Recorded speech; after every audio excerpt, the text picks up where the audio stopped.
Hello students, welcome back to our channel Tejas Classes. I hope you are all doing very well. Friends ఇవాల్టి వీడియోలో మనము Vedic age part 3 చూడబోతున్నాం. ఇంతకుముందు part 1లో Aryan invasion early Vedic phase చూసాం, అంటే ఆర్యుల దండయాత్ర గురించి చదువుకున్నాం. పార్ట్ 2లో వేద సాహిత్యం, అదేనండి వేదిక్ లిటరేచర్ గురించి చూసాం కదా. ఇప్పుడు లేటర్ వేదిక్ ఫేజ్ అంటే ఎర్లీ వేదిక్ ఫేజ్ తర్వాత ఆర్యన్లు లేటర్ వేదిక్ ఫేజ్లోకి ఎంటర్ అవుతారు. ఈ లేటర్ వేదిక్ ఫేజ్లో సోషల్ కండిషన్స్ అనేవి చేంజ్ అయ్యాయి, పొలిటికల్ సిస్టమ్ అనేది చేంజ్ అయ్యాయి, కొత్త కొత్త రిలీజియన్స్ వచ్చాయి. సో అవి ఏంటో ఈ వీడియోలో కంప్లీట్గా చూసేద్దాం.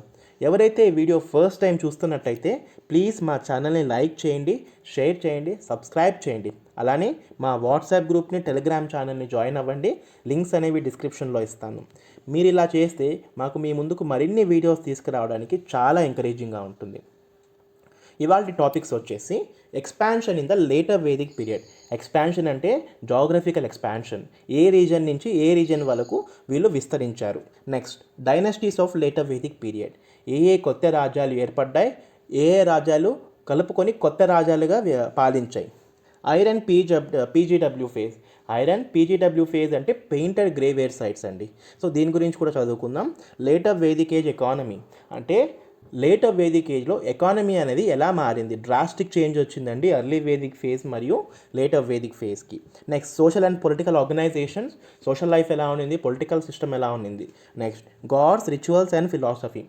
ఇక్కడ మనకు కొత్త దేవుల్ని పూజించడం స్టార్ట్ చేశారు. పాత దేవుళ్ళు ఏవైతే ఇంపార్టెన్స్ ఉన్నారో ఎర్లీ వేదిక్ ఫేజ్లో వాళ్ళు ఇంపార్టెన్స్ కోల్పోయి కొత్త దేవుల్ని పూజించడం ఈ ఫేజ్లో స్టార్ట్ చేశారు. మీకు ఏదైతే కంటెంట్ నేను ఈ వీడియోలో చెప్పబోతున్నానో ఈ కంటెంట్ అన్నీ కొన్ని స్టాండర్డ్ బుక్స్ నుంచి కలెక్ట్ చేసి మీకు చెప్పడం జరుగుతుంది.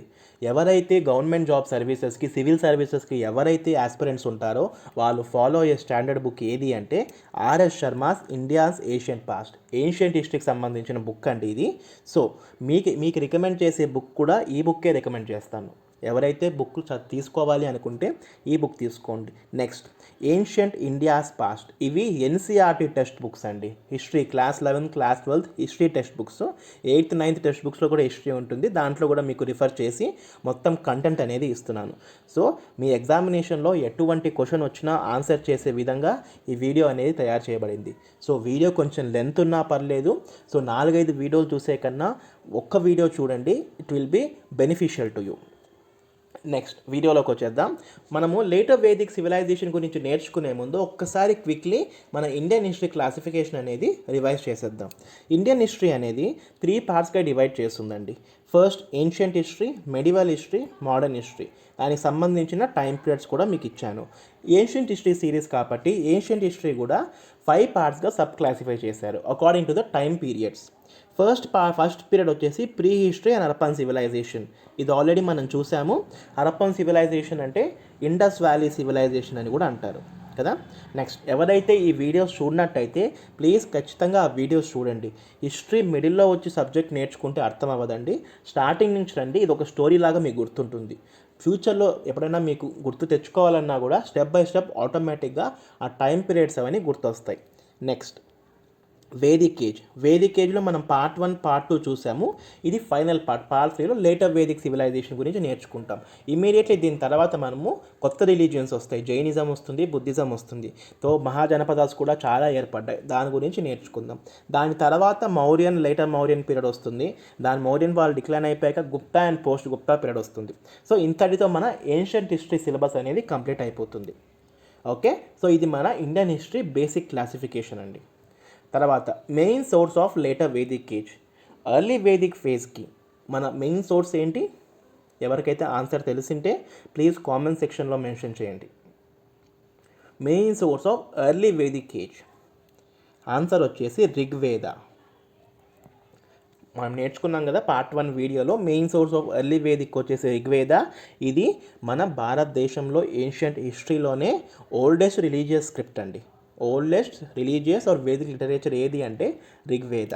నెక్స్ట్ లేటర్ వేదిక్ ఏజ్ గురించి మనకు దేని నుంచి తెలిసాయి అంటే ఈ ఋగ్వేద నుంచి రిఫరెన్స్గా తీసుకొని ఇంకొన్ని వేదాలు అనేవి కంపైల్ చేశారు. అవి ఏంటంటే సామవేద, యజుర్వేద, అథర్వవేద, ఉపనిషదులు, అరణ్యకాలు, ఎపిక్స్ అంటే మహాభారతాలు, రామాయణం, ఇవన్నీ పీజీడబ్ల్యూ పెయింటెడ్ గ్రేవేర్ సైట్స్ నుంచి కూడా ఎక్కడున్నాయండి పెయింటెడ్ గ్రేవేర్ సైట్స్? ఏంటి సార్ ఇవి అంటే, ఫస్ట్ ఎక్కడున్నాయో చెప్తాను, ఏంటి అనేది నెక్స్ట్ స్లైడ్లో చెప్తాను. వెస్టర్న్ యూపీ, పంజాబ్, హర్యానా, రాజస్థాన్ ఈ ఏరియాలన్నింటినీ కలిపి పెయింటెడ్ గ్రేవేర్ సైట్స్ అంటారు. ఎందుకు అంటారు సార్ అంటే, ఇక్కడ పాటరీ అనేది గ్రే కలర్లో ఉండేవండి. ఆ గ్రే కలర్ పాటరీ పైన పెయింట్ చేసేవాళ్ళు. సో ఈ వేదిక్ కేజ్ జరుగుతున్నప్పుడు అంతా ఈ ఏరియాలో ఇవి చాలా ఎక్కువ దొరికాయి. సో అప్పట్లో వీళ్ళు ఏమనుకున్నారంటే ఈ సైట్ని పెయింటెడ్ గ్రేవేర్ సైట్ అని పిలిచేవాళ్ళు, ఎందుకంటే ఎక్కువ పాటరీ ఈ ఏరియాలో దొరికేది. నెక్స్ట్, ఎక్కడ సార్ ఇవన్నీ కంపైల్ చేశారు అంటే, ఎక్కడ రాశారు, దేని బేసిస్ మీద తీసుకొని రాశారు సార్ అంటే, upper Gangetic plain or upper Gangetic basin. మన గంగా రివర్ ఎక్కడుందండి? ఈ మ్యాప్లో ఈ Ganga river. So Ganga river ఇక్కడ ఉంటుంది. సో గంగా రివర్ పైన ఏదైతే ఏరియా ఉందో మన ఆర్యన్స్ అనేవాళ్ళు పర్టికులర్లీ ఈ ఏరియాలో ఉండేవాళ్ళు. వాళ్ళ రాజ్యాలని కూడా ఈ ఏరియాలో విస్తరించుకుంటూ పోయారు. నెక్స్ట్, సప్తా బ్రాహ్మణ అని ఒక బ్రాహ్మణ ఉందండి మనకు. దీని నుంచి మనకు ఏం తెలుస్తుంది అంటే, ఆర్యన్స్ అనేవాళ్ళు వాళ్ళు ఎక్కడి నుంచి వచ్చారు? సెంట్రల్ ఏషియా నుంచి వచ్చారు. నార్త్ వెస్ట్ ఇండియాలో ఉన్నారో మనకు తెలుసు. ఆ ల్యాండ్ని ఏమంటారు?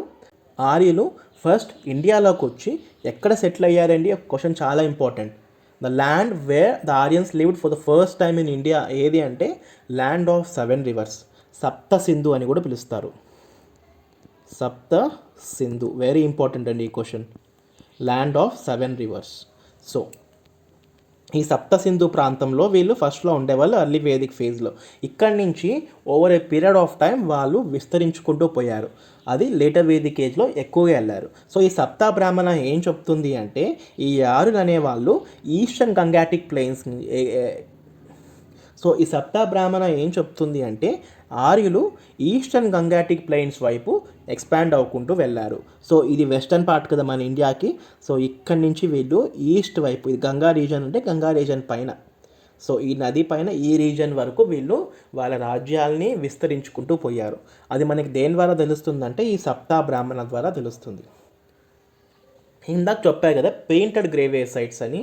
సార్ ఆ ఏరియా ఎక్కడెక్కడ ఉన్నాయంటే, ఈ డార్క్ అని చేశారు కదా, ఈ ఏరియా అంతా పెయింటెడ్ గ్రేవేర్ సైట్స్ అంటారండి. ఈ ఏరియాలో మనకు మ్యాక్సిమం నంబర్ ఆఫ్ ఈ పెయింటెడ్ పాటరీ, గ్రేవేర్ పాటరీ అనేది మనకు అవైలబుల్గా ఉండింది. సో ప్యారలలీ వేదిక్ ఏజ్ తర్వాత పెయింటెడ్ గ్రేవేర్ సైట్స్, ఇవన్నీ 2 సివిలైజేషన్స్ అనేవి ప్యారలల్గా జరిగాయి. Painted greyware site is also known as Vedic age అని కూడా అడుగుతారు. ఇప్పుడు జాగ్రఫికల్ ఎక్స్పాన్షన్ గురించి చదువుదాం. సో ఆర్యులు ఎక్కడి నుంచి వచ్చారు, ఫస్ట్ ఎక్కడ సెటిల్ అయ్యారు, అక్కడి నుంచి నెక్స్ట్ ఏ ప్లేస్కి వెళ్ళారు, ఆ ప్లేస్ నుంచి ఏమైంది, అక్కడి నుంచి వాళ్ళ రాజ్యాలు ఎక్కడి వరకు విస్తరించుకుంటూ వెళ్ళారు, దానికి సంబంధించిన ఇన్ఫర్మేషనే జాగ్రఫికల్ ఎక్స్పాన్షన్. సో ఇందాక మనం చూసాం కదా, ఆర్యులు అనేవాళ్ళు ఫస్ట్ ల్యాండ్ ఆఫ్ సప్త సింధు అంటే ఇండస్ నది ఒడ్డున అక్కడ ఫస్ట్ ఉండేవాళ్ళు. మన ఇండస్ రివర్ ఎక్కడ ఉంది అండి? ఇండస్ రివర్ ఇక్కడ ఉంటుంది కదా, దాని ట్రైబ్యూటరీస్ అంటే నార్త్ వెస్టర్న్ ఇండియా, పంజాబ్ అటువైపు. సో ఆర్యులు సెంట్రల్ ఏషియా నుంచి వచ్చినప్పుడు ఇక్కడ ఉండేవాళ్ళు. ఆర్యులు సెంట్రల్ ఏషియా నుంచి వచ్చినప్పుడు ఇక్కడ ఉండేవాళ్ళు. ఇక్కడి నుంచి Aryans expanded from Punjab to the western UP covered by Ganga Yamuna doab. So ఇక్కడి నుంచి మన యూపీ రీజన్ ఎక్కడ ఉందండి? దీన్నంతా యూపీ రీజన్ అంటారు కదా, ఇదంతా మన యూపీ, ప్రజెంట్ ఉత్తరప్రదేశ్. సో వాళ్ళు ఏం చేశారు, ఈ పంజాబ్ నుంచి ఈ యూపీ వైపు వెళ్ళారు. కాబట్టి by Ganga Yamuna doab.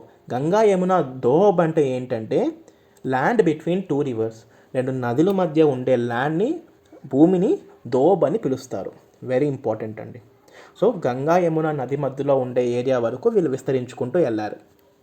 Next, Bharatas plus Purus is equal to Kuru. ఏంటి సార్ ఈక్వేషన్ చెప్తున్నారు అనుకుంటున్నారా? మనము ఎర్లీ వేదిక్ ఫేజ్ ఆఫ్ సివిలైజేషన్లో చూసాం కదా, బ్యాటిల్ ఆఫ్ 10 కింగ్స్, దశరథ్న యుద్ధం గురించి చూసాం. అందులో భరతులు తర్వాత 10 మంది ట్రైబ్స్ వీళ్ళు బ్యాటిల్ అనేది ఫైట్ చేశారు. ఆ బ్యాటిల్లో భరత అనేవాళ్ళు విన్ అయ్యారు. దీని గురించి మనం క్లియర్గా చూసాం కదా. అప్పుడు ఏమైంది అంటే, ఈ భరత ప్లస్ పురు ట్రైబ్స్ అని పంచజన అంటారు వాళ్ళని. సో ఆ ట్రైబ్లు ఈ భరత క్లాన్తో కలిసిపోయి వీళ్ళు కొత్త రాజ్యాన్ని, కొత్త డైనెస్టీని ఎస్టాబ్లిష్ చేశారు. ఆ డైనెస్టీ ఏంటంటే కురు డైనెస్టీ. దీన్ని కురు వంశం అని కూడా పిలుస్తారు. మన మహాభారతంలో చాలా ఇంపార్టెంట్. సో దీనికి సంబంధించిన వాళ్ళే, కురు వంశానికి సంబంధించిన వాళ్ళే మన మహాభారతంలో కనిపిస్తారు. సో ఈ భరతులు పురులు వీళ్ళిద్దరు కలిపి కురు అనే వంశాన్ని ఎస్టాబ్లిష్ చేశారు. ఇనిషియలీ వీళ్ళు ఎక్కడ ఉండేవాళ్ళు అంటే బిట్వీన్ సరస్వతి అండ్ దృష్టావతి రివర్ మధ్యలో, సరస్వతి దృష్టావతి నది మధ్యలో వీళ్ళు ఉండేవాళ్ళు. అంటే ఎక్కడ, ఈ ప్లేస్లో, ఒక నిమిషం, ఈ ప్లేస్లో ఉండేవాళ్ళు కురు అనేవాళ్ళు. సో కొన్ని రోజుల తర్వాత ఏం చేశారు అంటే later Kurus occupied Delhi and upper reaches of the area called as Kurukshetra or the land of Kuru. వీళ్ళు ఇక్కడి నుంచి కొంచెం ఢిల్లీ వైపు వెళ్ళారండి. మన ప్రజెంట్ ఢిల్లీ ఇండియా మ్యాప్లో ఇక్కడే ఉంది కదా. సో ఈ ఢిల్లీ వైపు వెళ్ళి ఈ రీజన్ ఏదైతే ఉందో మీకు చూపిస్తున్నాను, ఇది బ్రౌన్ కలర్లో ఉందో, ఈ రీజన్లో సెటిల్ అయ్యారు. సో ఆ పర్టికులర్ రీజన్ని ఏమని పిలిచేవాళ్ళంటే కురుక్షేత్ర అని పిలిచేవాళ్ళు. మన కురుక్షేత్ర యుద్ధం గురించి అందరికీ తెలుసు కదా. సో ఈ ప్లేస్ని కురుక్షేత్ర అని పిలిచేవాళ్ళు. సార్ ఎక్కడైనా మన మహాభారతం లేదా కురుక్షేత్రం జరిగింది అంటే కాదు, ఇది ఇక్కడ చూస్తున్నారు కదా మ్యాప్లో, ఇక్కడ మనకు జరిగింది యాక్చువల్గా కురుక్షేత్ర యుద్ధం, బ్యాటిల్ ఫీల్డ్ లొకేషన్. సో కానీ వాళ్ళు ఎక్కడ ఉన్నారు, వారి రాజ్యాలు ఎక్కడ ఉండేవి, ఈ పర్టికులర్ ప్లేస్లో. ఓకే, ఇప్పుడు కురూస్ ప్లస్ పంచాలాస్ సెటప్ హస్తినాపురస్ క్యాపిటల్. ఈ కురు వంశస్థులు ఎవరైతే ఉన్నారో ఇంతకుముందు పురుతో కలిశారో, ఇప్పుడు పంచాల అనే వేరే వంశంతో కలిసి, వేరే డైనాసిటీ వాళ్ళతో కలిసి వాళ్ళ రాజ్యాన్ని ఇంకా విస్తరించుకున్నారు. సో ఈ పంచాల మరియు కురు వీళ్ళిద్దరూ కలిసి హస్తినాపూర్లో వాళ్ళ క్యాపిటల్ అనేది ఎస్టాబ్లిష్ చేసుకున్నారు. వాళ్ళ రాజ్యాన్ని హస్తినాపూర్లో సెటప్ చేసుకున్నారు. ఎక్కడుంది సార్ హస్తినాపూర్ అంటే, ఇక్కడ ఉంది, ఉత్తరప్రదేశ్ సెంటర్లో. హస్తినాపూర్ ఎవరు ఎస్టాబ్లిష్ చేశారు, కురూస్ ప్లస్ పంచాలాస్ వీళ్ళిద్దరు కలిపి హస్తినాపూర్లో ఎస్టాబ్లిష్ చేశారు. వాళ్ళ రాజ్యాన్ని హస్తినాపూర్లో ఈ కురు పంచాలులు వీళ్ళు ఏర్పడుకొని కొంతకాలం వరకు రాజ్యాన్ని పాలించేవాళ్ళండి. కానీ కొంతకాలం తర్వాత ఏమైంది అంటే ఈ హస్తినాపూర్లో వరదలు వచ్చాయి, అంటే ఫ్లడ్స్ వచ్చి ఈ హస్తినాపురం రాజ్యం మొత్తం మునిగిపోయింది. సగం వరకు వీళ్ళు కురులు పంచాలు చాలామంది చనిపోయారు. అండ్ మిగిలిన వాళ్ళు ఎవరైతే ఉన్నారో వాళ్ళు కౌశాంబికి వచ్చేవాళ్ళండి. వాళ్ళు ఎక్కడికి వచ్చారు, కౌశాంబి అనే ప్లేస్కి వాళ్ళు వచ్చారు.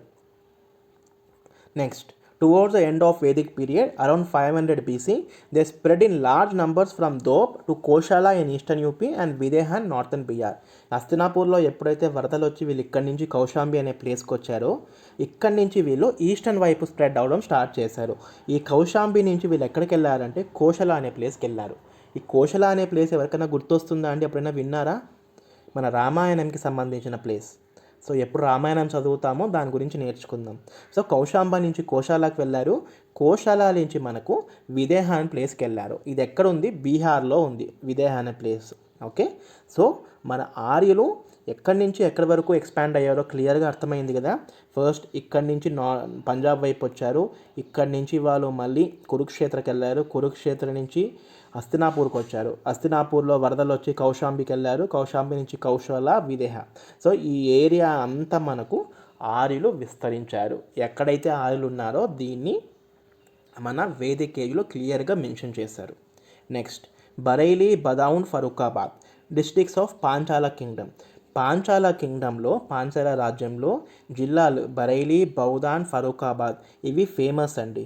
దేనికి ఫేమస్ సార్ అంటే philosopher kings and Brahmana theologians. Philosophical కింగ్స్కి ఈ 3 డిస్ట్రిక్ట్స్ అనేవి చాలా ఫేమస్, గుర్తుపెట్టుకోండి. Next, meet people who used copper elements and black and red earthen pots in eastern UP and Bihar. యూపీలో, బీహార్లో ఏం జరిగాయంటే ఈ ఆర్యులు కాపర్ని యూజ్ చేసే వాళ్ళని కలిచారు. మనకి కాపర్ ఎప్పుడు స్టార్ట్ అయిందండి, చాల్కోలిథిక్ ఏజ్లో, బ్రాంజ్ ఏజ్లోనే, ఇండస్ వ్యాలీ సివిలైజేషన్లో కూడా చాలామంది కాపర్ యూజ్ చేశారు. కానీ వీళ్ళకి ఆర్యులకి చాలా మటుకు కాపర్ తెలియదు కదా. సో వాళ్ళు ఈ ఈస్టర్న్ యూపీలో, బీహార్లో వీళ్ళని కూడా కలిచారు. సో వీళ్ళకి కాపర్ ఏంటో, దాని వాడుక ఎలా అంటో అప్పటికి అర్థమైపోయింది.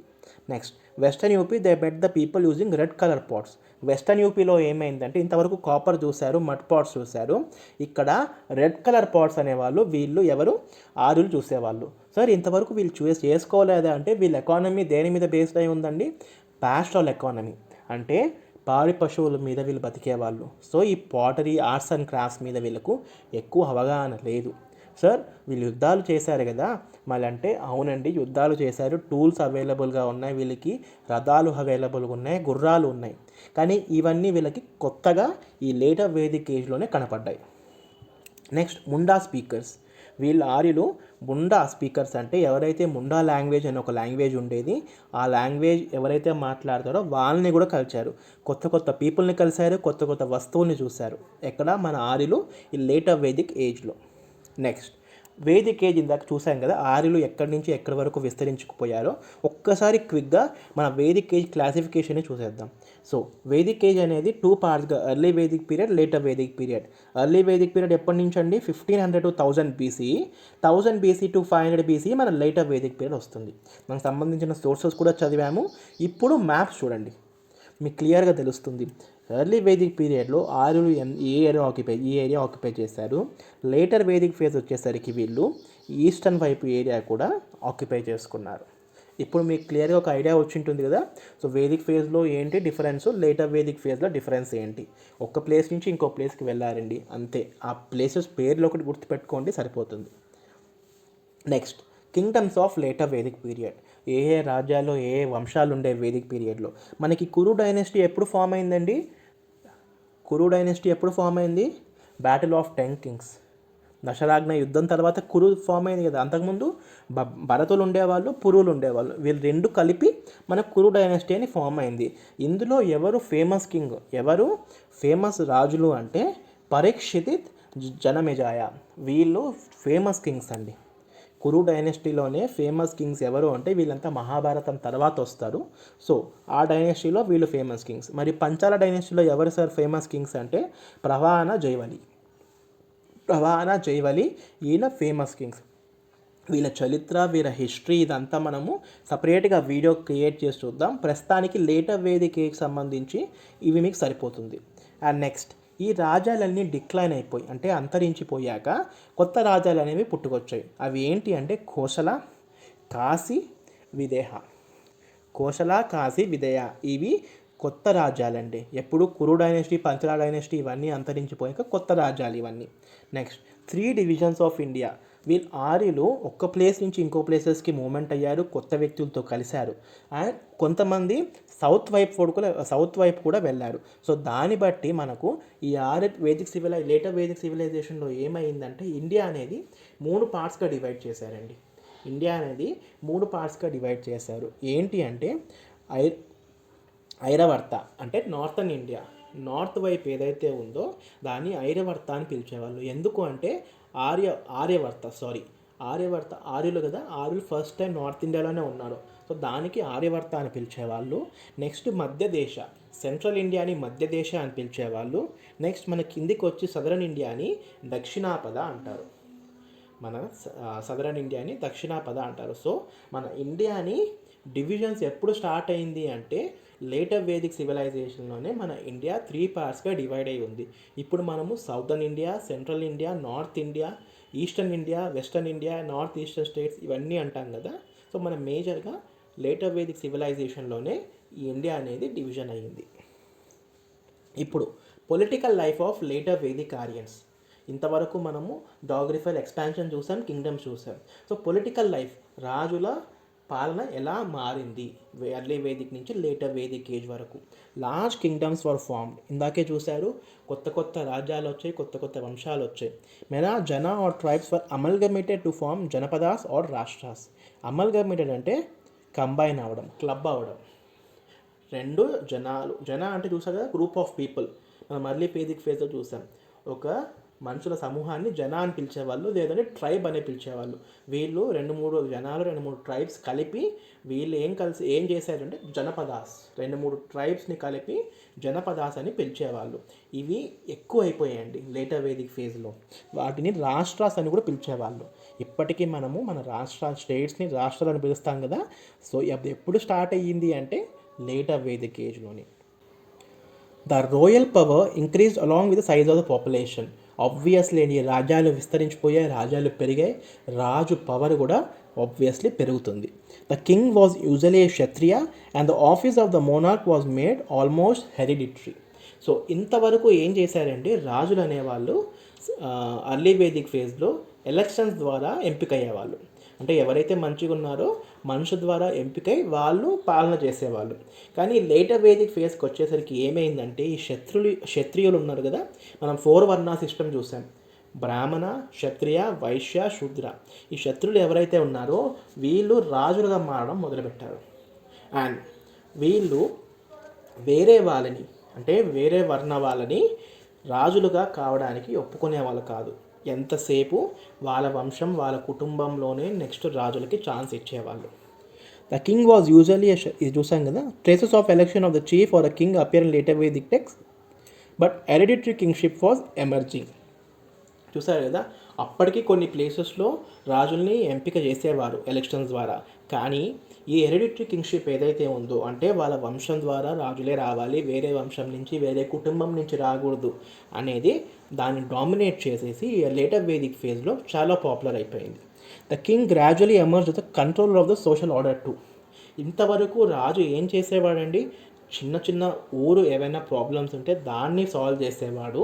అండ్ ఊరు బాగు కోసం ఏదైనా కష్టం వస్తే దాన్ని సరిదిద్దేవాడు. ఈ టైంకి వచ్చేసరికి ఏమైందంటే, ఎవరైనా తప్పు చేస్తే, సోషల్ ఆర్డర్ అంటే ఏదైనా క్రిమినల్ యాక్షన్ చేస్తే వాళ్ళపైన యాక్షన్ తీసుకునే అధికారం కూడా రాజుకి ఈ లేటర్ వేదిక్ ఏజ్లో వచ్చింది. Next, popular assemblies lost their importance and royal power increase at its own. అంటే మీకు ఇక్కడ కనిపించట్లేదు, పర్లేదు. మనకి ఫస్ట్ అర్లీ వేదిక్ ఫేజ్లో సమితిలు, విధాతాలు ఇవన్నీ ఉండేవండి. ఏంటివి, మీటింగులు జరిగేవి కదా, అందరూ కూర్చొని చర్చించుకొని ఆ సమస్యను పరీక్షించుకునేవారు. కానీ ఇక్కడ ఏమైంది అంటే రాజు పవర్ అనేది చాలా ఇంక్రీజ్ అయిపోయింది. ఏది వచ్చినా రాజే డెసిషన్ తీసుకునే స్థాయికి వెళ్ళిపోయింది. ఇంతకుముందు అందరు కలిసి తీసుకునే డెసిషన్ ఇప్పుడు రాజు ఒక్కడే తీసుకుంటాడు. The Vidhatha completely disappear. చెప్పాయి కదా, అందరూ కూర్చొని మీటింగ్ చేసి డిస్కస్ చేసే సిచ్యువేషన్ అనేది ఈ లేటర్ వేదిక్ ఫేజ్లో కనపడలేదు. Women were no longer permitted to sit on the sabha. Women discrimination, ఆడవాళ్ళని తక్కువ చూడడం అనే పద్ధతి ఇక్కడే స్టార్ట్ అయిందండి. ఈ లేటర్ వేదిక్ ఫేజ్లోనే ఉమెన్ డిస్క్రిమినేషన్ అనేది స్టార్ట్ అయిపోయింది. ఇంతకుముందు ఆడవాళ్ళని మీటింగ్స్లో కూర్చోబెట్టేవాళ్ళు, డెసిషన్ మేకింగ్లో కూర్చోబెట్టేవాళ్ళు, వాళ్ళకి ఒక ఇంపార్టెన్స్ అనేది ఉండేది. కానీ లేటర్ వేదిక్ ఏజ్ వచ్చేసరికి ఉమెన్ని చాలా తక్కువ చూశారు. వాళ్ళు మీటింగ్ని పిలిచేవాళ్ళు కాదు, డెసిషన్ మేకింగ్కి పిలుచుకునేవాళ్ళు కాదు, కొన్ని పూజల్ని కూడా చేసుకొని ఇచ్చేవాళ్ళు కాదు. Next, Kings did not possess any standing army. Standing army అంటే ఒక డెడికేటెడ్ ఆర్మీ అనేది రాజుకు ఉండేది కాదు. సార్ మీరు చెప్తున్నారు యుద్ధాలు జరిగాయి, ఇవన్నీ జరిగాయి అంటే, అవును ఆర్మీ లేదు, కానీ యుద్ధాలు వచ్చినప్పుడు మాత్రం వాళ్ళ రాజు కింద ఎవరైతే ఉంటున్నారో ఆ రాజ్యంలో వాళ్ళు రాజు తరపున పోరాడేవాళ్ళు. సో డెడికేటెడ్ సపరేట్గా ఒక ఆర్మీ అనేది లేదు. King was called as. So ఒక్కొక్క ప్లేస్లో రాజుని ఒక్కొక్కలాగా పిలిచేవాళ్ళు ఆ టైంలో. సో నార్థన్ రీజియన్లో ఏమని పిలిచేవాళ్ళు అంటే విరాట్ అని పిలిచేవాళ్ళు, ఈస్టర్న్ రీజియన్లో సామ్రాట్ అని పిలిచేవాళ్ళు, వెస్టర్న్ రీజియన్లో స్వరాట్, సదరన్ రీజియన్లో భోజా. సో ఇవి రాజును పిలిచే పేర్లండి. ఇవి ఇంపార్టెంట్, చాలా ఇంపార్టెంట్. సో ఎగ్జామ్లో అడిగే ఛాన్సెస్ చాలా ఉన్నాయి. ఇది మన political life of later Vedic Aryan. Next, ఇప్పుడు పొలిటికల్ లైఫ్ అయిపోయింది, సోషల్ లైఫ్ ఎలా ఉండింది. రాజులకి రాజ్యాలకు సంబంధించిందంతా చూసాము. నార్మల్ మా సాధారణ ప్రజలు ఎలా ఉండేవాళ్ళు ఇప్పుడు నేర్చుకుందాం. The later Vedic society was divided into 4 varnas called the Brahmanas, Rajanyas or Kshatriyas, Vaishyas and Shudras. చెప్పారు కదా వర్ణా సిస్టమ్. సో మన 4 వర్ణాస్ అనేవి మన అర్లీ వేదిక్ ఫేజ్లోనే చెప్పారు కదా సార్, మరి ఇప్పుడేం లేటర్ వేదిక్ ఫేజ్లో వచ్చాయి అంటున్నారు అంటే, అర్లీ వేదిక్ ఫేజ్లో వాళ్ళు చేసే పనిని బట్టి వాళ్ళని డివైడ్ చేశారు. అంతగా ఎక్కువ డిఫరెన్షియేషన్ ఉండేది కాదు. కానీ లేటర్ వేదిక్ వచ్చేసరికి డిఫరెన్షియేషన్ అనేది చాలా ఎక్కువ అయిపోయింది. బ్రాహ్మణులు అగ్రస్థాయికి చేరాలని దేవర్ డామినేటింగ్, చాలా ప్రయత్నాలు చేశారు. సో వాళ్ళు గొప్ప, తర్వాత క్షత్రియులు, బ్రాహ్మణులే పై స్థాయిలో ఉండేవాళ్ళు, వైశ్యాసు తర్వాత శూద్రులు కింద స్థాయిలో ఉండేవాళ్ళు. అట్లీస్ట్ వైశ్యాస్ అన్నా వాళ్ళకి కొంచెం గౌరవం దక్కేది. శూద్రులకైతే వాళ్ళని బానిసలుగా ట్రీట్ చేశారు. అంటే అన్టచబిలిటీ అంటారు కదా, అన్టచబుల్స్, అలాంటి సిచ్యువేషన్లో శూద్రుల్ని తీసుకొచ్చారు. The growing cult of sacrifices greatly added to the Brahmanas power. The growing cult of sacrifices అంటే అప్పట్లో ఏదైనా మంచి జరగాలి అంటే సాక్రిఫైస్, బలిదానాలు చేయాలని ఈ బ్రాహ్మణులు అనేవాళ్ళు ఎక్కువ వాళ్ళపైన ఇన్ఫ్లుయెన్స్ చేశారండి నార్మల్ పీపుల్ పైన. సో దాని ద్వారా ఏమవుతుంది అంటే ఎవరైతే సాక్రిఫైస్ చేస్తారో వాళ్ళకే మంచి జరుగుతుందని ఒక ఒపీనియన్ అనేది క్రియేట్ అయిపోయింది. దాని ద్వారా వీళ్ళు ఏం చేసేవాళ్ళు, వీళ్ళు ప్యాస్టరల్ పీపుల్ అని చెప్తారు కదా, semi nomadic and ప్యాస్టరల్ economy people అని మనం చదివాం. సో వాళ్ళ దగ్గర ఉండే క్యాటిల్, ఆవులు ఏవైతే ఉన్నాయో దానిని దేవుళ్ళకి పూజలకి బలి ఇవ్వడం స్టార్ట్ చేసేసారు. ద ఫోర్త్ వర్ణ was deprived of the sacred thread ceremony. అంటే యజ్ఞోపవేతం మనం వేసుకుంటాం కదా, సో అప్పట్లో ప్రతి ఒక్కరు వేసుకునేవాళ్ళండి. ఈవెన్ వైశ్యాస్ కూడా వేసుకునేవాళ్ళు, ఇప్పటికీ కొంతమంది వేసుకుంటారు. కానీ శూద్రులకు మాత్రం ఆ యజ్ఞోపవీతంని వేసుకునే అర్హత ఉండేది కాదు. వాళ్ళని అన్టచబుల్స్గా ట్రీట్ చేసేవాళ్ళు.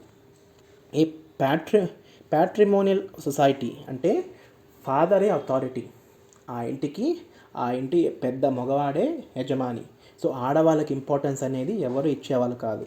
సతీ అండ్ చైల్డ్ మ్యారేజెస్, సతీ మరియు చైల్డ్ మ్యారేజెస్ అనేవి ఈ లేటర్ వేదిక్ ఏజ్లో కనిపించాయండి, జరిగాయి. టు ద ఐత్రేయ బ్రాహ్మణ, మీకు ఆల్రెడీ చెప్పాను వేదిక లిటరేచర్లో ఈ బ్రాహ్మణాల ద్వారానే మనకు కొన్ని ఇన్ఫర్మేషన్ అనేది తెలిసిందండి. సో అందులో ఒకటి ఆత్రేయ బ్రాహ్మణ. దీని ద్వారా మనకి ఏం తెలిసిందంటే బ్రాహ్మణులు అనేవాళ్ళు seeker of livelihood and acceptor of gifts, అంటే వాళ్ళు దక్షిణలు తీసుకోవడానికే ఉన్నారు. A Vaishya is called a tribute paying and the worst position is reserved for the Shudras. మన లేటర్ వేదిక్ ఏజ్లో ట్యాక్సెస్, పన్ను ఎవరైతే చెల్లించే వాళ్ళంటే ఈ వైశ్యులు మాత్రమే పన్నును చెల్లించేవాళ్ళు. క్షత్రియులు చెల్లించేవాళ్ళు కాదు, బ్రాహ్మణులు తీసుకునేవాళ్ళు. బట్ వైశ్యులు main primary tribute payer. And next worse situation is reserved for the Shudra. శూద్రులు చాలా తక్కువ, చాలా హీనంగా చూసేవాళ్ళండి. వాళ్ళకి ఎటువంటి బెనిఫిట్స్ లేవు, ఎటువంటి ఇంపార్టెన్స్ ఉండదు. వీళ్ళ పైన వాళ్ళు ఏది చెప్తే అది చేయాల్సిందే. అసలు వాళ్ళ మనుషులుగా ట్రీట్ చేసేవాళ్ళే కాదు. Next, a daughter has been described as a source of misery. ఈ ఆత్రేయ బ్రాహ్మణలో మెన్షన్ చేశారండి. అంటే అమ్మాయి పుడితే అమ్మాయి is a cause of misery, అమ్మాయి అంటేనే బాధలు. సో దీని ద్వారా ఏమైందంటే చాలామందిలో ఆడవాళ్ళకి వాళ్ళు కష్టాలతోనే వస్తారు, వాళ్ళ కష్టాల కోసమే ఉన్నారు అని ఒక ఒపీనియన్ అనేది క్రియేట్ అయిపోయింది. సో ఆత్రేయ బ్రాహ్మణ ద్వారా మనకి ఉమెన్ ఇంపార్టెన్స్ తగ్గింది, శూద్రుల ఇంపార్టెన్స్ తగ్గింది. ఓకే, బ్రాహ్మణుల ఇంపార్టెన్స్ పెరిగింది. ఇక్కడ చూస్తారు కదా, మీకు ఒక డయాగ్రామ్ చూపించాను, ట్రయాంగిల్ అనేది. సో మీకు మోస్ట్లీ కనిపించకపోవచ్చు. ఫస్ట్ దాంట్లో బ్రాహ్మణులు ఉంటారు, తర్వాత మనకి క్షత్రియులు, వైశ్యులు, లాస్ట్లో శూద్రులు ఉంటారు. నెక్స్ట్ గోత్ర. ఈ గోత్ర అనే టర్మ్ ఉందండి. సో దీని ద్వారా ఎన్నో యుద్ధాలు జరిగాయి, ఇప్పటికీ ఎన్నో కొట్లాటలు ఓన్లీ ఫర్ దిస్ గోత్రం పేరుతోనే జరుగుతాయి. ఏంటి సార్ గోత్ర అంటే? ఎగ్జాక్ట్గా గోత్ర అంటే పాతకాలంలో దీన్ని ఏమని పిలిచేవాళ్ళంటే ఆవులను కట్టే స్థలం ఉంటుంది కదా, ఆవుల్ని కట్టే స్థలం. ఇప్పుడు నేనున్నాను, నా ఆవుల్ని కట్టే స్థలాన్ని నేను ఒక పేరుతో పిలుచుకుంటాను. అలానే ఎవరెవరో వాళ్ళ ఆవులు కట్టుకునే స్థలంని ఒక పేరుతో పిలుచుకునేవాళ్ళు, దాన్ని గోత్ర అని పిలిచేవాళ్ళు.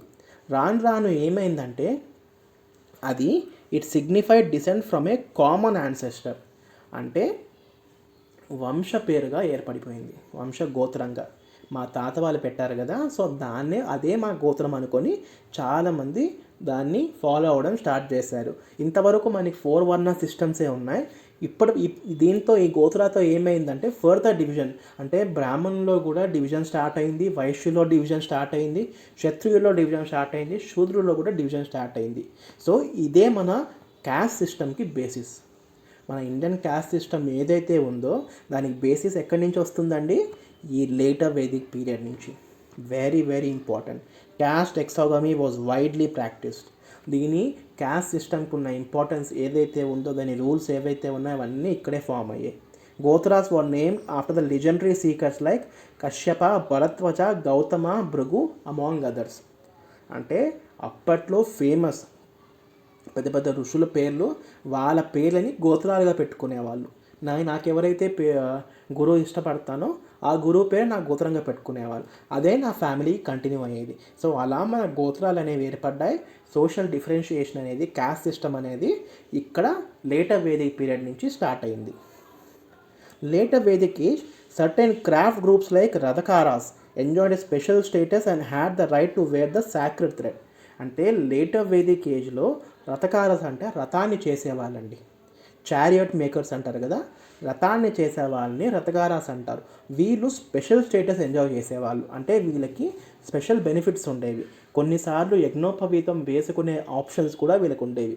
ఈవెన్ దో వాళ్ళు శూద్రులైనా కూడా రథకారం అంటే చారియట్ పని ఏదైనా చేస్తుంటే వాళ్ళు ఈ యజ్ఞోపవీతం వేసుకునేకి స్పెషల్ స్టేటస్, వాళ్ళకు కొంచెం గౌరవం అనేది దక్కేది.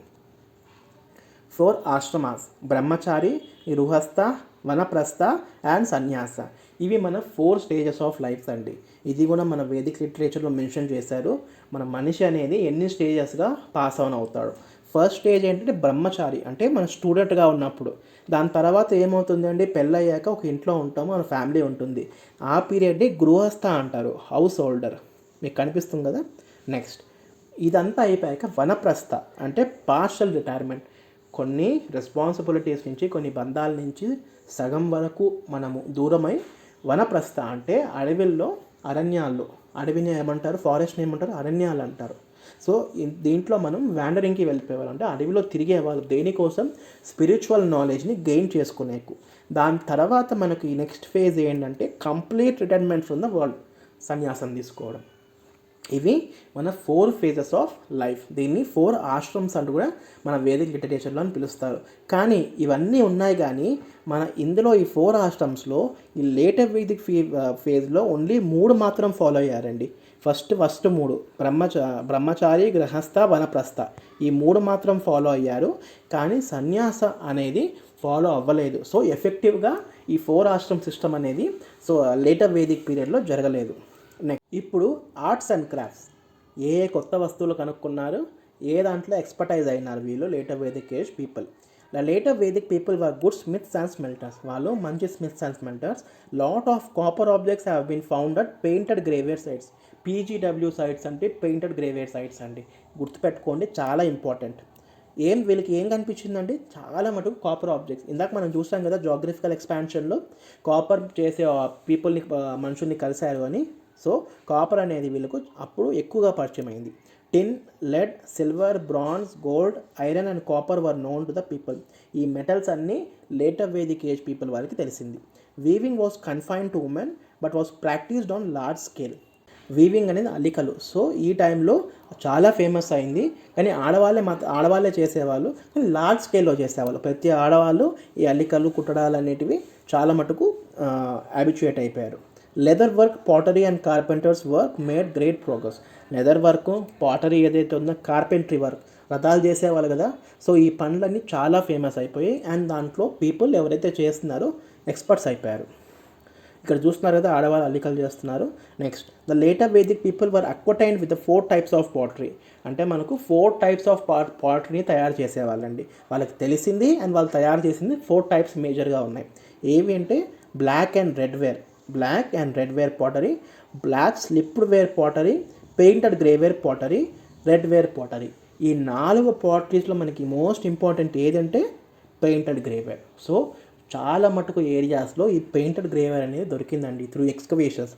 చాలా రోజుల తర్వాత ఎక్స్కవేషన్స్ చేస్తారు కదా మన ఆర్కియాలజీ వాళ్ళు ఏం చెప్పారు అంటే ఈ కాలం పీపుల్ మోస్ట్లీ పెయింటెడ్ గ్రేవేర్ అనేది యూజ్ చేసేవాళ్ళు. ఇక్కడ చూస్తున్నారు కదా, red and black colour pottery చూసారా, ఎంత పర్ఫెక్షన్ ఉంది. మన స్టోన్ ఏజ్లో పాటరీ ఎలా ఉండింది, ఇండస్ వ్యాలీలో ఎలా ఉండింది, ఇప్పుడు ఎలా ఉంది, ఒక్కసారి కంపేర్ చేసి చూడండి డెవలప్మెంట్ ఎంత అయ్యిందో. Next the most distinctive pottery is painted grey ware. ఇది చూసారా, ఇది పెయింటెడ్ గ్రేవేర్ అండి. గ్రేవేర్ అంటే గ్రే అంటే గ్రే కలర్. సో పెయింటెడ్ అంటే గ్రే కలర్ పైన పెయింట్ చేస్తే దాన్ని పెయింటెడ్ గ్రేవేర్ పాటరీ అయింది. సో ఎక్కువ ఏరియాలో యూజ్ చేస్తారు కాబట్టి ఆ ఫేజ్ని, ఆ పీరియడ్ని అంతా పెయింటెడ్ గ్రేవేర్ ఫేజ్ అంటారు, సింపుల్. ఇప్పుడు అగ్రికల్చర్. మనకు అర్లీ వేదిక్ ఫేజ్లో అగ్రికల్చర్ ఎలా ఉండింది, అసలు అగ్రికల్చర్కి ఇంపార్టెన్సే లేదు.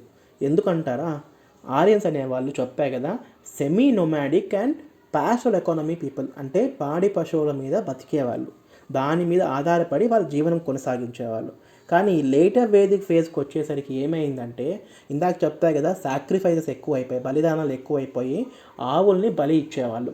సో దాని ద్వారా మన క్యాటిల్ స్ట్రెంత్ అనేది తగ్గిపోయింది, ఆవుల సంఖ్య అనేది తగ్గుకుంటూ వచ్చింది. సో అప్పుడు అగ్రికల్చర్ మీద కాన్సన్ట్రేట్ చేశారు, వ్యవసాయం పైన. లేటర్ వేదిక్ పీరియడ్లో ఏమైంది, it became the chief means of livelihood. Agriculture main లైవ్లీవుడ్గా మారిపోయింది. The Shatapatha Brahmana speaks the length about the ploughing rituals. అంటే వ్యవసాయం చేసేది కూడా ఒక రిచువల్. అది ఏ బ్రాహ్మణ చెప్తుంది? సప్తా బ్రాహ్మణ మనకు చెప్తుంది. అందుకే రాజులు కూడా పూర్వకాలంలో మనకు మాన్యువల్ లేబర్ అంటే పొలాల్ని దున్నేవాళ్ళు. ఎందుకంటే అది పవిత్రమైన కార్యంలాగా వాళ్ళు భావించేవాళ్ళు. నెక్స్ట్ ఇక్కడ చూస్తున్నారా, అగ్రికల్చర్ అనేది చాలా ఇంపార్టెన్స్ గెయిన్ చేసింది. Next, however in the late ploughing times ploughing was prohibited to the upper varnas. అంటే రాను ఏమైపోయిందంటే మన మనుషుల సంగతి తెలిసిందే కదా, సుఖానికి అలవాటు పడిపోతారు, లగ్జరీకి కంఫర్ట్కి చాలామంది అలవాటు పడతారు. సో ఎవరైతే ఈ డబ్బులు ఉన్నారో, ఎవరైతే అప్పర్ క్యాస్ట్లో ఉన్నారో వాళ్ళు మెల్లిగా అగ్రికల్చర్కి దూరం అయిపోయారు. పని వాళ్ళని శూద్రుల్ని పెట్టి పని చేయించేవాళ్ళు. Produced barley, rice and wheat became the chief crops. వాళ్ళు బార్లీని పండించేవాళ్ళు, రైస్ని ధాన్యాన్ని కూడా పండించేవాళ్ళు. దాన్ని ఏమని పిలిచేవాళ్ళు అంటే వృయి అని పిలిచేవాళ్ళు. రైస్ని వృయి అని పిలిచేవాళ్ళు అండ్ వీట్ని గోధుమ. మనం ఇప్పటికీ గోధుమలనే పిలుస్తాం కదా వీటిని, వాళ్ళు కూడా గోధుమలనే పిలిచేవాళ్ళు. అండ్ వాళ్ళ చీఫ్ క్రాప్స్ అయ్యాయి. Next, wheat became the staple food of people in Punjab and western Uttar Pradesh. So ఇప్పటికీ మనకు ఉత్తరప్రదేశ్లో, నార్త్ ఇండియాలో చాలామంది పంజాబ్లో ఏం తింటారండి? రోటీలు తింటారు కదా, గోధుమ రొట్టెలు తింటారు. సో అది ఎప్పుడు ఫేమస్ అయ్యింది అంటే ఈ లేటర్ వేదిక్ ఫేజ్ నుంచే వాళ్ళు ఈ ఫుడ్కి అలవాటు పడ్డారు. Iron was used extensively in the period around 1000 BCE. Iron అనేది వీళ్ళకు చాలా మటుకు యూస్ఫుల్ అయ్యిందండి. ఎందుకంటే వీళ్ళుండే ఏరియాలో అప్పర్ గంగాటిక్ బేసిన్ ఏదైతే ఉంది కదా, అక్కడ రెయిన్ఫాల్ ఎక్కువ ఉంటుంది, అంటే వెట్ సాయిల్ అనేది ఎక్కువ ఉంటుంది. సో ఈ copper tools, iron tools, stone tools ఏవైతే ఉన్నాయో, ఈ బోన్ టూల్స్ కూడా ఉన్నాయి, ఇవన్నీ వాళ్ళకి ఉపయోగపడేవి కాదండి. చాలా కష్టమయ్యేది అగ్రికల్చర్ చేసేకు.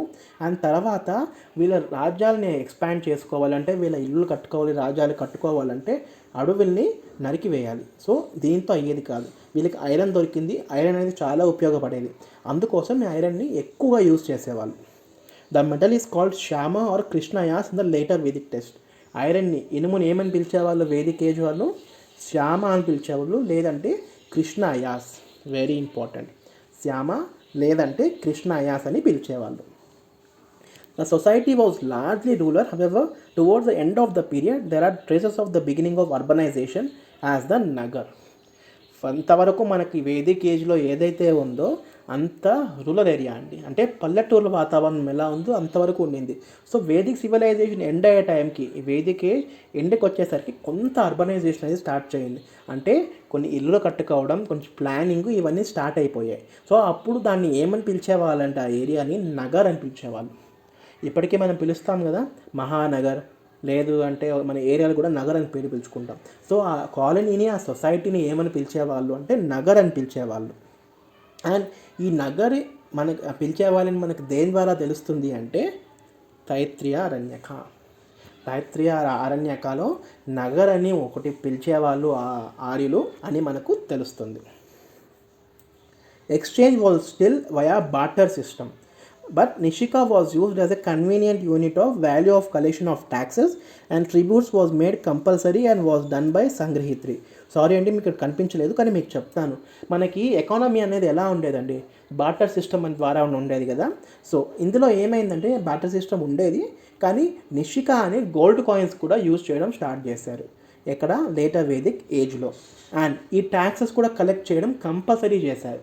ఇంతవరకు వాళ్ళు tribute voluntary contribution, early Vedic ఫేజ్లో ఎవరైనా ఇస్తే అది తీసుకొని రాజపాలనకు ఉపయోగించేవాళ్ళు. కానీ లేటర్ వేదిక్ ఫేజ్లో ఏమైందంటే రాజుల పవర్ పెరిగిపోయింది, రాజ్యాలు విస్తరించిపోయాయి. సో వాళ్ళ డామినెన్స్ పెరిగిపోయింది. వాళ్ళు ఖచ్చితంగా ట్యాక్సెస్ కట్టమని అనేవాళ్ళు. అండ్ ఆ ట్యాక్సెస్ని ఎవరైతే కలెక్ట్ చేస్తారో వాళ్ళని ఏమని పిలుస్తారు అంటే సంగ్రహిత్రి. రాస్తాను మీకు, సంగ్రహిత్రి. ట్యాక్సెస్ ఎవరైతే కలెక్ట్ చేస్తారో లేటర్ వేదిక్ ఏజ్లో వాళ్ళని సంగ్రహిత్రి అని పిలిచేవాళ్ళు. ఇప్పుడు later Vedic age religion. Sir social life అయిపోయింది, రాజులు అయిపోయింది, రాజ్యాలు అయిపోయాయి, జాగ్రఫికల్ ఎక్స్పాన్షన్ అయిపోయింది, ఇప్పుడు రిలీజియన్ ఏముంటుంది సార్? అవే దేవుళ్ళే కదా అంటారు. లేదండి, చూడండి. Gods Indra and Agni lost their former importance. Early Vedic ఫేజ్లో వాళ్ళకి ఫార్మర్ గాడ్ అంటే ముఖ్యమైన దేవుళ్ళు, ఒకే ఒక దేవుళ్ళు ఎవరంటే అగ్నిదేవుడు, ఇంద్రదేవుడు. చెప్పా కదా, పంచభూతాలని వీళ్ళు పర్సోనిఫై చేసి పూజించేవాళ్ళు. కానీ లేటర్ వేదిక్ ఏజ్ వచ్చేసరికి ఏమైందంటే వీళ్ళ మీద మోజు తీరిపోయింది. నెక్స్ట్ వీళ్ళకి కొత్త దేవుడిని వెతుక్కోవడం స్టార్ట్ చేశారు. అలా వెతుక్కొని వచ్చిన దేవుడే Prajapati. The creator came to occupy the supreme position. అప్పట్లో క్రియేటర్ ఆఫ్ యూనివర్స్ ఎవరండి? బ్రహ్మని ప్రజాపతి అని పిలిచేవాళ్ళు. ఈ గాడ్ అనేది ఫేమస్ అయిపోయారు. వీళ్ళతో పాటు మనకి Rudra, the God of animals. ఇది రుద్ర, గాడ్ ఆఫ్ యానిమల్స్. మనం ఇండస్ వ్యాలీ సివిలైజేషన్లో కూడా చూసాం కదా, పశుపతి మహాదేవ్ అంటారు. వాళ్ళ సీల్స్ పైన ఎగ్రేవ్ చేసుకొని దాన్ని పూజించేవాళ్ళు. ఇక్కడ కూడా రుద్ర, గాడ్ ఆఫ్ యానిమల్స్ని పూజించేవాళ్ళు. అండ్ విష్ణు దేవుడిని కూడా పూజించడం ఇక్కడ స్టార్ట్ అయింది. The preserver and protector of people became prominent. అంటే బ్రహ్మ, విష్ణు, మహేశ్వరుని పూజించడం ఇక్కడ స్టార్ట్ అయింది. ఎప్పుడు? లేటర్ వేదిక్ ఏజ్లో. ఈవెన్ ఎర్లీ వేదిక్ ఏజ్లో కూడా వీళ్ళు పూజించే వాళ్ళు కాదు. అంటే ఎప్పుడు మన విశ్వామిత్ర, వశిష్ఠ మహర్షి వీళ్ళు ఉన్నా కూడా వీళ్ళు పంచభూతాలనే పూజించేవాళ్ళు. రాను కొన్ని రోజుల తర్వాతనే మనకు విష్ణు, మహేశ్వర, బ్రహ్మదేవుళ్ళు వచ్చారు. Pushan, who was supposed to look after the cattle came to be known as the god of Shudras. ఎవరైతే పశువుల్ని కాపాడుతారో ఆయనని పుషన్ అని పిలిచేవాళ్ళు, ఆ దేవుడిని. సో ఎవరు పిలిచేవాళ్ళు అంటే శూద్రులకి ఆయన దేవుడు. ఎందుకంటే శూద్రుల దగ్గరే ఆవులు ఉండేవి కదా, వాళ్ళే చూసుకునేవాళ్ళు. ఆ ఆవుల్ని ఎవరైతే కాపాడుతారో ఆయనని పుషన్ అని పిలిచేవాళ్ళు. ఇక్కడ చూసారు కదా విష్ణుమూర్తి విగ్రహం అండ్ శివుడిది. ఈ రుద్ర అనే దేవుడు విగ్రహం ఇది. ఇప్పుడు మనము శివుడు అని కూడా పిలుస్తాం. Now we call him as Shiva also. Sacrifices became far more important. బలిదానాలు అనేవి చాలా ఎక్కువైపోయాయండి. సో ఎక్కడెక్కడ ఉన్న క్యాటిల్స్ అన్నీ ఈ రిచువల్స్, హోమాలు, యజ్ఞాల పేర్లతో ఈ బలిదానాలు అనేది క్యాటిల్ చంపడం స్టార్ట్ చేసేసారు. సో మన ఆవుల సంఖ్య అనేది చాలా మటుకు తగ్గిపోయింది. Killing of animals on large scale. ఇక్కడ మనకు 2 సాక్రిఫైజెస్ చేసేవాళ్ళండి. అంటే 2 రకాలుగా బలిదానాలు చేసేవాళ్ళు. ఒకటి పబ్లిక్ సాక్రిఫైస్, ఇంకోటి ప్రైవేట్ సాక్రిఫైస్. పబ్లిక్ సాక్రిఫైస్ అంటే కింగ్స్ అండ్ హోల్ కమ్యూనిటీ, రాజులు, ఆ రాజ్యానికి సంబంధించిన ప్రజలందరూ కలిపి సాక్రిఫైస్ చేసేవాళ్ళు. మీకు బెటర్ ఎగ్జాంపుల్ కావాలి అంటే మనం బాహుబలిలో యుద్ధం స్టార్ట్ చేసే ముందు ఒక ఆవుని కట్ చేయడం స్టార్ట్ చేస్తారు. చూసారా? ఆవునో, బఫెల్లోనో, ఆక్సన్నో ఏదో ఉంది కదా, యానిమల్ని కట్ చేయడం మీరు చూసే ఉంటారు. So same as it is అండి. అలానే వీళ్ళు ఎవరైతే పబ్లిక్ సాక్రిఫైస్లో kings and the whole community అంటే రాజులు ఆ రాజ్యం క్షేమం కోసం చేసే సాక్రిఫైస్ని పబ్లిక్ సాక్రిఫైస్ అని పిలిచేవాళ్ళు.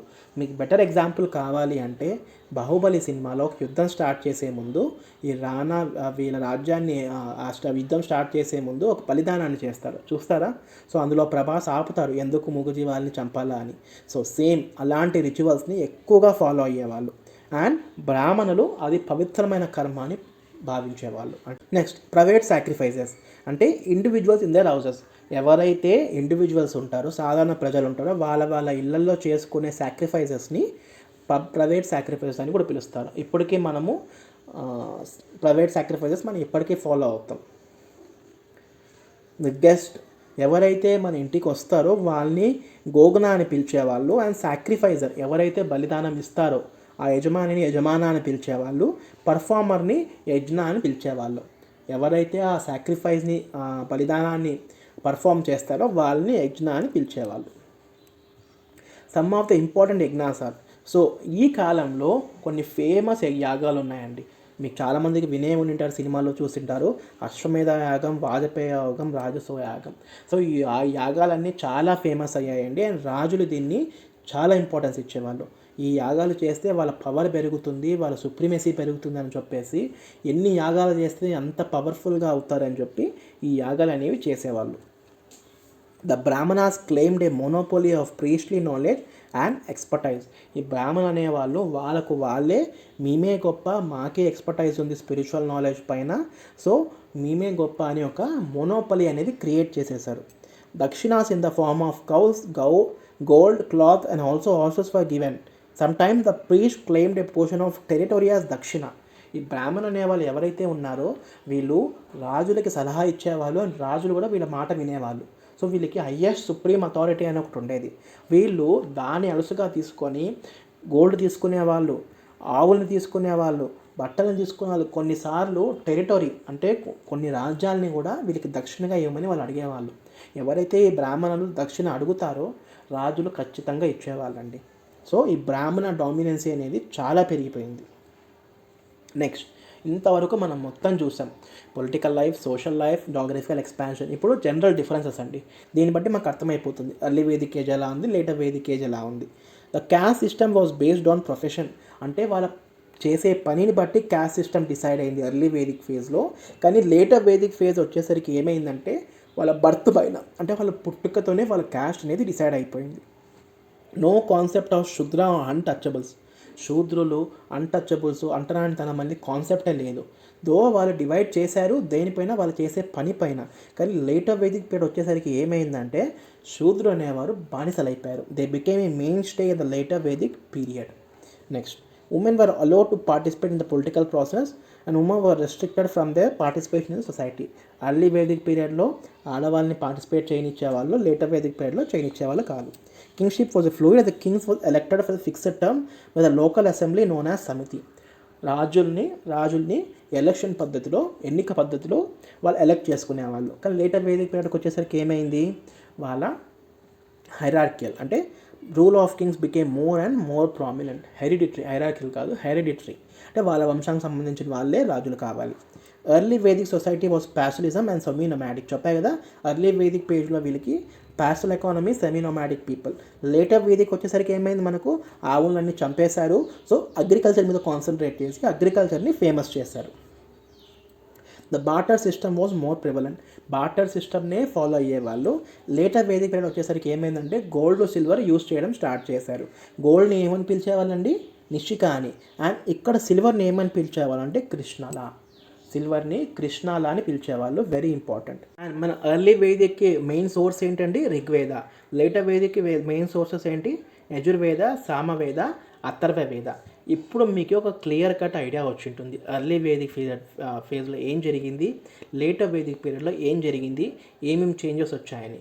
సో మేజర్ ట్రాన్స్ఫర్మేషన్ అనేది మనకు లేటర్ వేదిక్ ఫేజ్లో వచ్చింది. అది ఇప్పటికీ మనము లైఫ్ స్టైల్లో కంటిన్యూ అవుతూనే ఉందండి. క్యాస్ట్ సిస్టమ్ కంటిన్యూ అవుతుంది, బలిదానాలు కంటిన్యూ అవుతున్నాయి. ఏమంటే ఆవుని ఆపేశారు. మన కొత్త రిలీజియన్స్, ఈ బ్రాహ్మణ డామినెన్సీని ఆపేకు కొత్త రిలీజియన్స్ అనేవి ఎస్టాబ్లిష్ అయ్యాయి. అవి నెక్స్ట్ దాంట్లో చదువుకుందాం. బుద్ధిజం, జైనిజం అనేవి ఎలా వచ్చాయి, దాని తర్వాత మహాజనపదాలు ఎలా ఉన్నాయి, ఇవన్నీ నేర్చుకుందాం. సో ఇది మన లేటర్ వేదిక్ ఏజ్. సో మీకు ఈ వీడియో మొత్తం అర్థమైంది అనుకుంటున్నాను. ఈ టాపిక్స్ అన్నీ కవర్ చేశాం కదా. ఎక్స్పాన్షన్ చూసాము, రాజ్యాలు చూసాము, ఐరన్ పెయింటెడ్ గ్రేవే సైట్స్ చూసాం, ఎకానమీ ఎలా ఉందో చూసాం, సోషల్ అండ్ పొలిటికల్ ఆర్గనైజేషన్ చూసాం, గాడ్స్, రిచువల్స్ అండ్ ఫిలాసఫీ. ఇది మన లేటర్ వేదిక్ సివిలైజేషన్ అండి. మీకు ఏవైనా డౌట్స్ ఉంటే ప్లీజ్ కామెంట్ సెక్షన్లో మెన్షన్ చేయండి. యాజ్ సూన్ యాజ్ పాసిబుల్ నాకు వీలైనంత త్వరగా మీకు రిప్లై ఇచ్చేకి ట్రై చేస్తాను. అండ్ ప్లీజ్ మా ఛానల్ని లైక్ చేయండి, షేర్ చేయండి, సబ్స్క్రైబ్ చేయండి. సో ఇలాంటి వీడియోస్ మీ ముందుకు మరిన్ని కావాలి అంటే మీరు సబ్స్క్రైబ్ చేయండి. And thanks for watching. Please don't forget to like and subscribe. Thank you. Have a good day.